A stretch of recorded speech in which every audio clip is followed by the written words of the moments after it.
So I just mentioned this in my last video, which explains why I'm under so much surveillance. Yeah, God, why do you do this to me? Yeah, I mean, it seems like this goes back to 2020 in a way, because Northwestern, when I was there, I had reported blacklisted cameras they put in the week of lockdowns because they were tied to a company that Trump had blacklisted for national security reasons. I took pictures of the cameras. I've done videos about it. And actually, the White House did contact me back. They left me a message. I still have the recording, so I'm not making it up. They asked me to watch for their call in the next week, but I did not hear back from them. But I had been emailing and all over the place, contacting DOJ, and the White House under Trump was the only people. I mean, it wasn't Trump that contacted me back. It was somebody in his administration. But yeah, so I said, I had the serial numbers. These go back to one of the companies Trump had blacklisted. So it's like, and it was just shady. It was totally shady. We were, all the entrances to come into the hospital were closed except for one, also that these cameras could pick us up. And they brought it in as their thermal cameras. No other hospital that I've been to in the state of Illinois or Wisconsin has there been thermal cameras back when they were doing the regular temp. So Northwestern brought these in because the things they can do is, it's a violation, it is. But they put them in all their hospitals, and then a month later put them in the waiting rooms when they opened opened the main entrances back up. So anyway, so then now I'm back, I'm at a place where, but this is the nature of the beast we're facing, living under the China.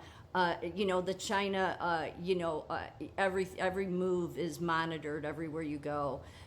So I said how the corporate integrity agreement, it goes into this whole confidentiality and and it's all about global.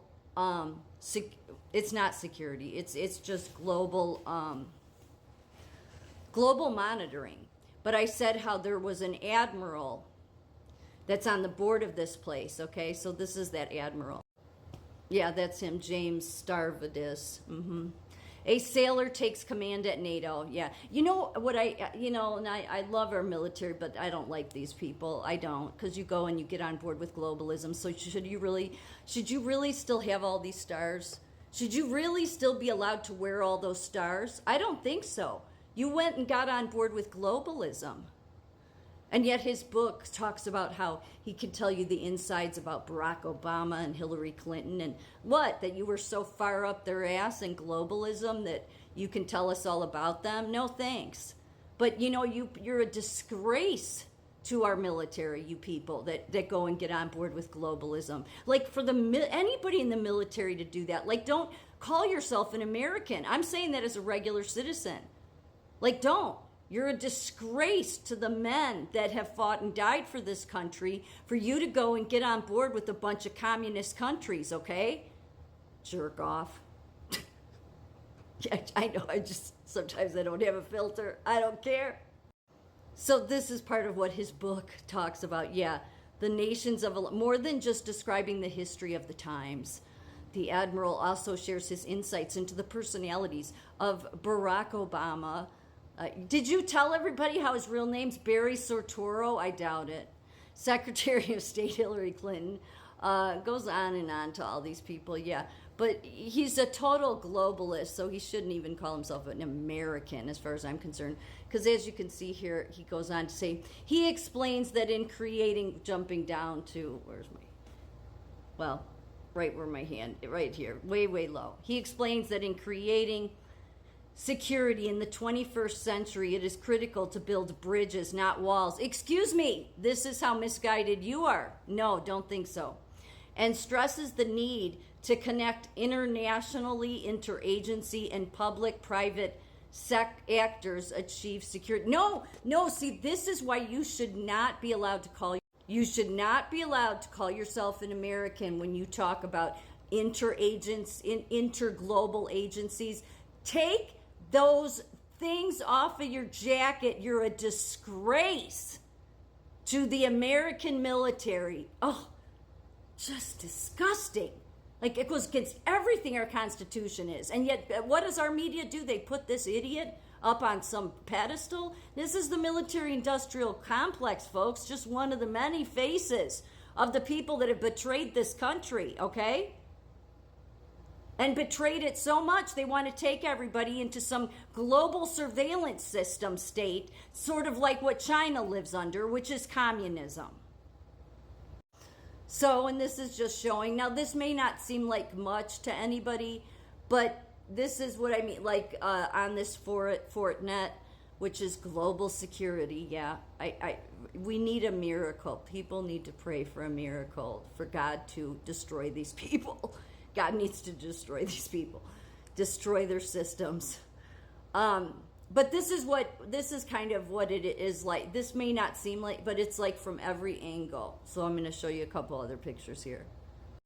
See, even from, it's no matter where you are in the build where I work at, that's how no matter where you are. That's why I wouldn't be surprised if they're in the bathroom. I wouldn't put it past any globalist to hide cameras in the bathroom. They're that's twisted and sick, these people. Their globalists are sick. They are. They're sick because globalism is communism on a global scale. That's what it is. It's twisted. It's not a good mindset at all. But you can see it from the top all over. It's very eerie. You probably walk into places all the time that have these kind of cameras, but where I work, they're just everywhere. Like anywhere you look, that's where they are. So like every few steps, there's another camera and another. Like one down the hall isn't enough. There's like, if I go, there's like a long hallway. There's at least 4, and then 1 in each corner at the end of those. It's disturbing. It's meant to also, I believe it's meant to intimidate you, and it's what, if you know anything about what China lives under, they like to cause intimidation. So that's what that admiral who really should remove all of his medals. I don't have any respect for those people. So this at the top, it kind of shows you. You see how close they're. That's how they're everywhere. They're everywhere. It's. I think it's partially meant to intimidate you, and it's to control you. That's what it's meant to do. So that's why whenever I get a chance, I just like flip it off. I do. I don't care. I give it dirty looks and just give it the finger. I don't care. I don't care when globalists come into my country and you think that you're going to take over and you're going to control this country. Yeah, guess what? You may think you're going to win, and you may think you'll take a bunch of us out before you're taken down, but you will lose. You will lose. Yeah, you will. And before you do, I'll just make sure to tell you that you're all disgusting pieces of shit for doing what you did and what you got on board with. So this is an example. See, like this is what the cameras that I reported to that Northwestern put in that were blacklisted. This is why DOJ didn't get back to me, or FBI, because they're all on board with it. That's why most people realize that no, our government is of no help. They're in with the globalists, okay? But that's why none of them got back to me. Again, the only people that left me a message that got back to me after months of contacting people was the White House. So, but you see, his face. That's facial recognition, but it goes much further than just facial recognition. It's a violation. It really is. You can look it up. How much they end up knowing so much about. It's really sick and twisted, and people that do this to others are sick and twisted. But going back to this traitor, and that's what he is a traitor. No matter how much he wants to spin it, no matter how much you military-industrial complex NATO people want to carry on, that you're still, like that. This you haven't. I don't give a shit what you did to earn this. You have betrayed this country. You have betrayed this country, taken us into some surveillance type system. When in order to be honored in this country, asshole, you need to value our Constitution. Instead, you valued globalism. So to me, that's a traitor. Yeah, very simple. You should have known that. You're in the military, right? Or did you just get into it so you could become a globalist? Yeah, total loser. I don't have any patience for this, because our country is about being free, and yet I work in a place where I'm nothing but surveilled everywhere. But most of us are under surveillance, and you don't even know it, because of assholes like this from the military-industrial complex.